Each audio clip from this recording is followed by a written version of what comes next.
तो आज चैप्टर हम लोग कौन सा पढ़ेंगे? ऊंचाई और दूरी। ठीक है, हाइट एंड डिस्टेंस। तो ऊंचाई और दूरी के सवाल करने के लिए आपको 2 पॉइंट समझना जरूरी है। कौन कौन से? नंबर 1, आपको ये पता होना चाहिए कि उन्नयन कोण, कौन सा कोण? उन्नयन कोण किसे कहते हैं? इसे इंग्लिश में बोलते हैं एंगल ऑफ एलिवेशन।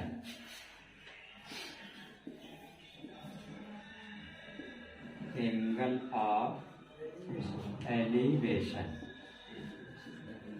और दूसरी चीज इस चैप्टर में आपको ये पता होना चाहिए कि अवनमन कोण किसे कहते हैं।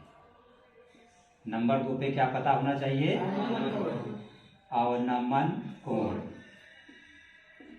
और इसे अंग्रेजी में बोलते हैं एंगल ऑफ डिप्रीजन। ठीक, तो उन्नयन कोण क्या है और अवनमन कोण क्या है, इसको समझ लीजिए। बहुत ही आसान है ये। जैसे मान लीजिए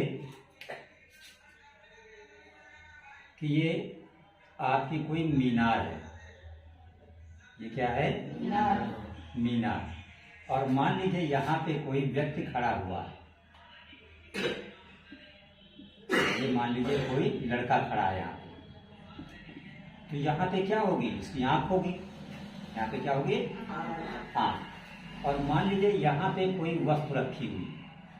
ये क्या है? वस्तु। तो देखिए, जैसे ऐसे आप खड़े होते हैं सीधे, तो एक तो आपकी निगाह ऐसे होती है सीधे आंख के सामने बिल्कुल। इसको कहते हैं क्षैतिज रेखा, दृष्टि की, निगाह की क्षैतिज रेखा। और जब हम ऊपर कोई वस्तु देखते हैं तो ऐसे सर उठाते हैं। अगर नीचे देखते हैं तो नीचे नजरें झुकाते हैं। यही तो करते हैं देखने में। तो मान लीजिए ये कोई लड़का यहाँ पे खड़ा है जमीन पर। ये इसकी क्या है? आंख है। अब आंख से जो इसकी सीधी रेखा होगी, ये क्या कही जाएगी? आंख की क्षैतिज रेखा, या इसी को कहते हैं दृष्टि रेखा। और जब यही लड़का इस वस्तु को देखेगा तो अपनी निगाह कहाँ करेगा? वस्तु की तरफ। तो ये जो रेखा हो गई, ये आंख और वस्तु को मिलाने वाली रेखा। आंख और वस्तु को मिलाने वाली। तो आंख का मतलब दृष्टि। तो जो दृष्टि की क्षैतिज रेखा है, दृष्टि की कौन सी रेखा? क्षैतिज रेखा। और दृष्टि और वस्तु, ये कौन सी रेखा है? दृष्टि और वस्तु को मिलाने वाली रेखा। तो इन दोनों रेखाओं के बीच जो ये कोण बनता है, इस कोण को ही उन्नयन कोण कहा जाता है। बात क्लियर हो गई? समझ गए ना? हमारी दृष्टि की क्षैतिज रेखा और दृष्टि और वस्तु को मिलाने वाली रेखा के बीच बना कोण जो होता है वो क्या होता है? उन्नयन कोण होता है। और वस्तु कहाँ होती है? ऊपर स्थित होती है। हमें देखने के लिए अपनी निगाहों को ऊपर उठाना होता है। अब अवनमन कोण देख लीजिए, ये भी बिल्कुल आसान है। अवनमन में कोण में क्या होता है कि जैसे मान लो ये कोई घर है और ये क्या है? छत है। ये क्या है? छत है। और छत पे ये कोई लड़का खड़ा है मान लीजिए। अब इसकी आंख कहाँ होगी? यहाँ पे आंख होगी। और ये लड़का क्या कर रहा है? यहाँ पे मान लीजिए कोई रखा हुआ है, ये गमला। क्या रखा हुआ है? हाँ, और गमले पे यहाँ पे कुछ रखा हुआ है, कोई वस्तु। अब मान लो जब ये इसको देखेगा नीचे की वस्तु, तो ये अपनी निगाह ऊपर करेगा कि नीचे करेगा? नीचे करेगा। तो आंख से वस्तु को मिलाने वाली रेखा अब ये हो जाएगी। ठीक है।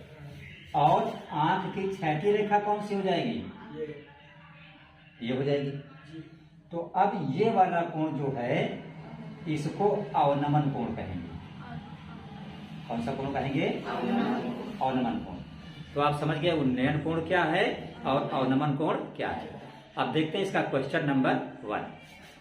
क्वेश्चन में आपका लिखा हुआ है कि सर्कस का एक कलाकार एक 20 सेंटीमीटर लंबी डोरी पर 20 सेंटीमीटर सॉरी मीटर 20 मीटर लंबी डोरी पर चढ़ रहा है जो अच्छी तरह से तनी हुई है।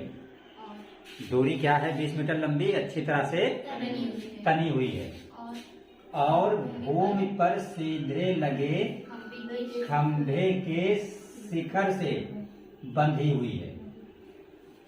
ये भूमि पर, ये मान लीजिए भूमि पर कोई एक खंभा है, खंभे का नाम हमने दे दिया AB। AB भूमि पर क्या है? खंभा है।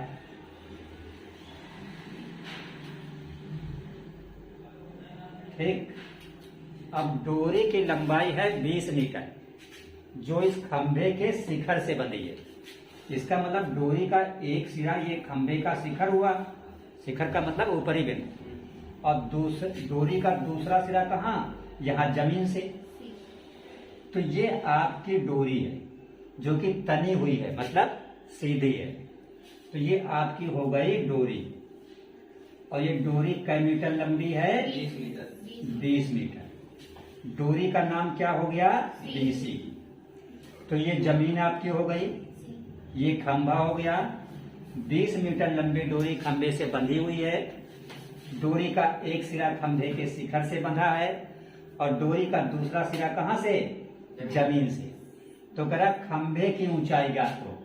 किसकी ऊंचाई ज्ञात करो? खंभे की।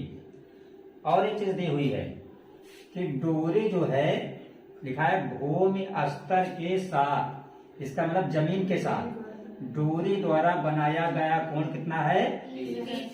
तो ये डोरी है और ये जमीन है। तो डोरी द्वारा जमीन के साथ जो कोण बन रहा है कितने अंश बन रहा है? 30 अंश। अब यहाँ पे देखिएगा जो चीज हमें निकालनी है, हमें निकालनी क्या है? खंभे की ऊंचाई। क्या निकालनी है? तो जो चीज हमें निकालनी है वो कहाँ है? कोण के सामने है। कहाँ पे है? और कोण के सामने की भुजा को क्या कहा जाता है? लंब कहा जाता है। हमने बताया जिस कोण की भी बात होती है उसके सामने की भुजा को क्या कहते हैं? इसका मतलब ये हुआ इस क्वेश्चन में हमें लंब निकालना है। और ये कोण कितने अंश का है? 90। तो 90 अंश के सामने की भुजा को क्या कहते हैं? कर्ण कहते हैं।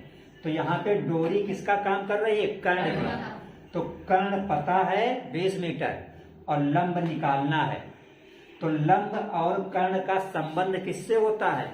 साइन से कि कास से? साइन के सूत्र में साइन थीटा बराबर लंब बटे कर्ण। तो देखिए जब इस क्वेश्चन को हम हल करेंगे तो क्या लिखेंगे? साइन थीटा बराबर लंब बटे कर्ण। साइन थीटा बराबर लंब, तो लंब हमारा क्या है? AB है,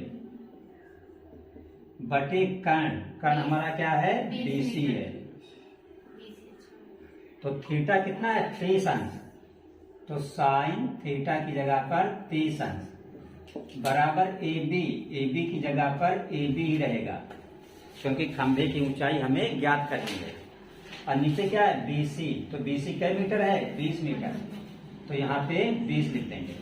साइन 30 का मान होता है 1/2 बराबर ये बराबर AB बटे 20। तिरछा गुणा कर दो, 2 के सामने AB है 2AB और 20 के सामने क्या है? 1। हाँ, तो ये 20 हो जाएगा। तो AB बराबर आपका हो गया 20 बटे 2। तो AB बराबर 2 से 20 को भाग कर दिया, क्या हो गया? 10। तो इसका मतलब कि जो आपका खंभा है इसकी ऊंचाई कै मीटर है? 10 मीटर है। तो आप आंसर लिख देंगे कि खंभे की ऊंचाई 10 मीटर